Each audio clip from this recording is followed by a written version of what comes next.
5 مہینے پہلے باجوڑ کے جو معاملات کو کلیئر کرایا گیا تھا وہاں ایک پل گرا تھا، اس پل کا نام ہے جار پل. وہ جار پل آج بھی وہاں آرمی کا ٹیمپرری پل لگا ہوا ہے، وہ پل بھی نہیں بن سکا ہے. سو دیکھیے سوال آپ سے جو کے پی کے کی گورنمنٹ سے ہوگا وہ یہی ہوگا نا کہ گورننس کیسی ہے. 5 مہینے میں ایک چھوٹا سا پل ہے، وہ بہت بڑا پل نہیں ہے، وہ نہیں بن سکا.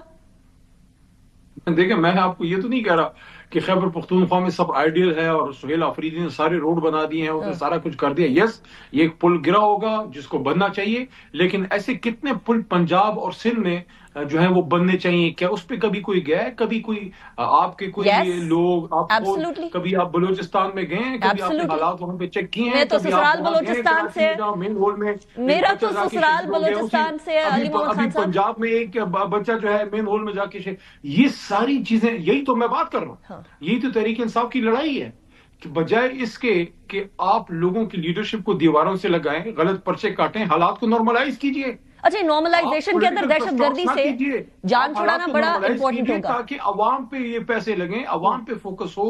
اس وقت آپ نے ملک کے سب سے بڑے لیڈر کو جیل میں ایک میری بات سن لیجئے، جیل میں ڈالا ہوا ہے. عمران خان اگر جیل میں ہے، یہ سہیل آفریدی یا علی محمد یا علیمہ خان کا ذاتی مسئلہ نہیں ہے. عمران خان کسی کا بھائی یا کسی کا لیڈر صرف نہیں ہے، وہ ان کروڑوں ووٹوں کا امین ہے جنہوں نے ان کو ووٹ دیا ہے. آپ نے ان لوگوں کا مینڈیٹ چرا کے ان کے لیڈر کو جیل میں ڈالا ہے. لیکن علی محمد خان صاحب اس کے بعد کیا آپ کے لیڈر جیل میں ہیں؟ آپ کے لیڈر جیل میں ہیں تو باقی سارے کے سارے پھر آپ حکومت چھوڑ دیں کہ ہمارے لیڈر جیل میں، ہم حکومت میں نہیں رہیں گے. آپ کے سی ایم جو کے پی کے کا کام کر رہے ہیں، نہیں میری عرض سن لیجیے گا نا، میری عرض سن لیجیے گا. آپ کے سی ایم جو ہیں وہ اڈیالہ جیل کے باہر آ کر بیٹھے ہوتے ہیں سارا ٹائم، وہ جا کر کام کریں. ان کا کام صرف عمران خان صاحب کو چھڑوانا ہے یا ان کا کام کے پی کے کی عوام کو سرو کرنا ہے؟ علی محمد خان صاحب دیٹ از مائی کوسچن. آپ سے میں ایک سوال کرنے کی جسارت کر سکتا ہوں؟ جی پلیز.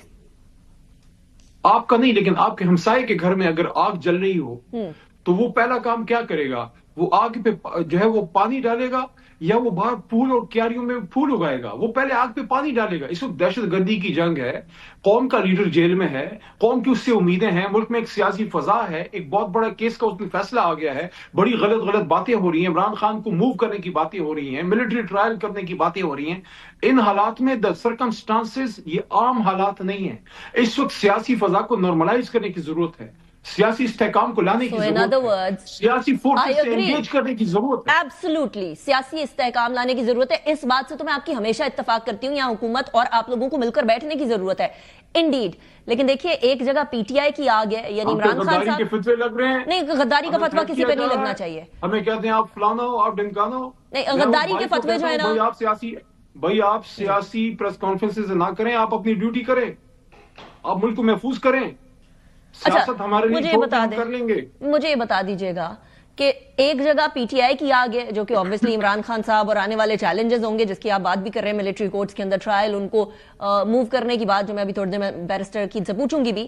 ایک طرف کے پی کے کی آگ ہے، تو آپ یہ کہہ رہے ہیں کہ پی ٹی آئی کی آگ کو بجھانا کے پی کے کی عوام جو آگ بھگت رہی ہے اس سے زیادہ ضروری ہے؟ یعنی دہشت گردی اور عدم تحفظ، عدم استحکام اینڈ نان فیسلٹی جو کہ بیسک ہیلتھ فیسلٹیز اور ایجوکیشن کی فیسلٹیز ہیں، یعنی پی ٹی آئی کی آگ بجھانا کے پی کے کی آگ بجھانے سے زیادہ ضروری ہے؟ علی محمد خان صاحب یہ آپ کو کس نے کہا؟ میں تو آپ کو یہ کہہ رہا ہوں کہ دونوں چیزیں اہم جی. ہیں، عمران خان کی رہائی، سیاسی استحکام اور ڈیولپمنٹ. لیکن یاد رکھیے گا ڈیولپمنٹ تب تک نہیں ہو سکتی جب تک امن نہ ہو. جہاں دھماکے ہو رہے ہوں، جہاں بم پھٹ رہے ہوں، جہاں لوگوں کو مارا جا رہا ہو، وہاں روڈ جو ہے بنانا، وہاں سکول پہ کام کرنا، وہاں جو ہے آپ کے پولیو جو لوگ ہیں ان کا ادھر پھرنا وہ آسان نہیں ہوتا. اور وہ تب ہوتا ہے جب آپ ایک سیاسی استحکام لاتے ہیں. سیاسی استحکام کس طرح آئے گا؟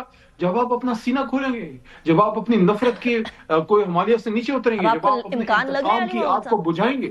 اب آپ کو ایسے امکانات لگ رہے ہیں؟ اب جو باتیں آ رہی ہیں گورنمنٹ کی طرف سے، اس کے بعد آپ کو امکان لگ رہا ہے کہ اب جو ہے وہ دل کھلیں گے 2 دسمبر والے ٹویٹ کے بعد عمران خان صاحب کے، جو آپ کو معلوم ہے کہ بہنیں ہی پیغام لے کر آئیں تھی اور بہنیں ہی کہہ رہی ہیں کہ وہ تو اس سے بھی زیادہ غصے میں تھے، ہم نے تو اس کو بڑا کول ڈاؤن کر کے ٹویٹ کروایا. یہ ڈیفرنٹ جگہوں پر اسی کونوٹیشن کے اندر باتیں آ رہی ہیں. تو آپ کو لگتا ہے اس کے بعد کوئی امکانات ہیں ٹھنڈ ہونے کے؟